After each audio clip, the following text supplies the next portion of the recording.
আমার এক ভাই প্রশ্ন করেছেন, আমি 5 ওয়াক্ত সালাত আদায় করি, জামাতের সাথে আদায় করি, বাড়িতেও আদায় করি, কিন্তু সমস্যা হচ্ছে আমি সালাতের মধ্যে আন্তরিক হতে পারছি না, ও ধীর স্থিরতা পাচ্ছি না, সালাতের স্বাদও পাচ্ছি না।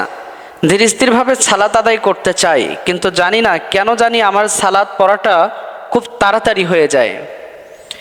অজুতেও এমন একটা হয় যে আমি অজু করেও তৃপ্তি পাই না। দয়া করে এই অবস্থা থেকে উত্তরণের উপায়টা জানাবেন।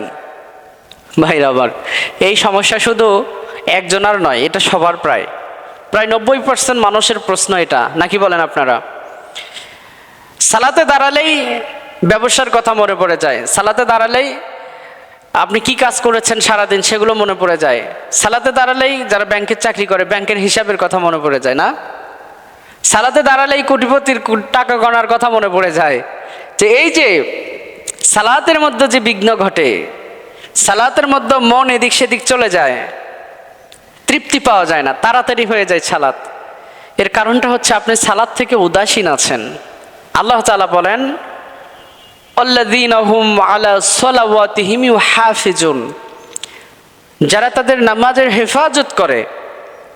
আল্লাযীনা হুম ফি সালাতিহিম খাশিউন, যারা তাদের নামাজে বিনয়ী এবং নম্র। আল্লাহর হুকুম যখন আপনি পালন করতে যাবেন, আল্লাহর কাছে মাথা নত করতে যাবেন, তখন মনে করবেন যে আল্লাহ আপনাকে দেখছে অথবা আপনি আল্লাহকে দেখছেন। আল্লাহ রাব্বুল আলামিন আপনার অতি নিকটে। তো এখানে আপনি মনের মধ্যে যখন কুমন্ত্রণা কুবাসনা চলে আসে সালাতের মধ্যে, সালাত নষ্ট হবে না, তবে আপনি তৃপ্তি পাচ্ছেন না। এজন্য আমি পরামর্শ দেবো, 1 নাম্বার, আপনাকে সর্বপ্রথম খাস দিলে খাঁটি নিয়তে তওবা করতে হবে, আল্লাহর কাছে ফিরে আসতে হবে। আপনি যে গুনার কাজগুলো দেখেন, গুনার পথে চলেন, বা আপনার মধ্যে যে ভুল ভ্রান্তিগুলো আছে, দুনিয়ার যে লোভ লালসাগুলো আছে, এগুলোকে ত্যাগ করে তওবা করে আল্লাহর পথে ফিরে আসতে হবে। 2 নাম্বার, আপনাকে মনোযোগী হতে হবে আল্লাহর ইবাদতের দিকে।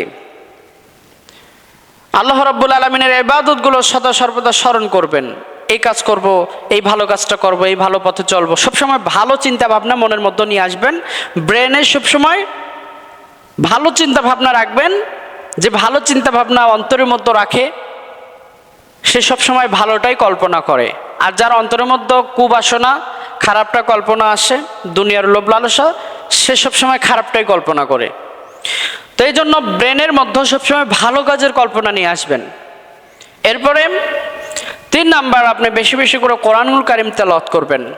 তাতে করে আপনার দুনিয়ার ময়লা আবর্জনা সম্পূর্ণ কাজের কথা নামাজের মধ্যে আপনার স্মরণে আসবে না।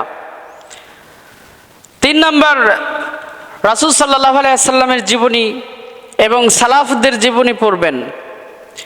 সেই সাথে সহিহ হাদিসের কিতাবগুলো পাঠ করবেন, কোরআনের বাংলা অনুবাদগুলো পড়বেন যদি সময় পান, এগুলো পড়বেন। কিছুদিন ট্রাই করে দেখেন, নামাজে মনোযোগ চলে আসবে। এরপরে আল্লাহ তাআলার কাছে সবসময় এই দোয়াটা করবেন, ইয়া মুকাল্লিবাল কুলুবি সাব্বিত কলবি আলা দীনিক, ইয়া মুকাল্লিবাল কুলুবি সাব্বিত কলবি আলা দীনিক, হে অন্তর পরিবর্তনকারী, আমার অন্তরকে তোমার দ্বীনের উপর সুদৃঢ় রাখো। এই দোয়াটা করবেন, বেশি বেশি করে করবেন। সেই সাথে মনে রাখবেন, সালাতে মনোযোগের জন্য 1 নাম্বার তওবা করতে হবে, 2 নাম্বার আল্লাহ তাআলাকে বেশি বেশি স্মরণ করতে হবে, 3 নাম্বার কোরআন তেলাওয়াত করতে হবে, 4 নাম্বার সালাফদের জীবনী পড়তে হবে, রাসূলের জীবনী পড়তে হবে, 5 নাম্বার ভালো ভালো চিন্তা করতে হবে, 6 নাম্বার একটি অপশনাল একটি অপশন, সেটা হচ্ছে যখন আপনি সালাত আদায় করবেন, দেখবেন সালাতের শুরু থেকে শেষ পর্যন্ত যতগুলো দোয়া রয়েছে, কেরাত রয়েছে, সবগুলোর অর্থ পড়ার চেষ্টা করবেন এবং এগুলো নিজের মধ্যে নিয়ে আসবেন, আয়ত্তের মধ্যে নিয়ে আসবেন। অর্থ বুঝে যখন আপনি নামাজে দাঁড়াবেন, তখন আপনার আর এদিক সেদিক মনোযোগ নষ্ট হবে না। এজন্য চেষ্টা করবেন, আপনি যদি সঠিকভাবে সালাত আদায় করতে চান, আপনার মধ্যে ওয়াসওয়াসা না আসুক এটা চান, তাহলে আপনি সালাতের অর্থগুলো জেনে নেবেন। আল্লাহু আকবার অর্থ কি, এরপরে সানার অর্থ কি, সূরা ফাতিহার অর্থ কি, যে কেরাত পড়বেন তার অর্থ কি, দুই সিজদার মাঝখানের অর্থ কি, দোয়ার অর্থ কি, সিজদায় যাবেন, রুকুতে যাবেন, এগুলোতে যে তাসবিহগুলো পাঠ করা হয় এগুলোর অর্থ কি, আখেরি বৈঠক কদকায় আখেরা যখন বসবেন তখন কি পড়ছেন এটার অর্থগুলো কি, দরুদে ইব্রাহিমের অর্থ কি, তাশাহুদের অর্থ কি, দোয়া মাসুরার অর্থ কি, এগুলো জানবেন। এগুলোর অর্থগুলো জানলে আপনার নামাজে মনোযোগ চলে আসবে। আশা করি উত্তরটা পেয়েছেন।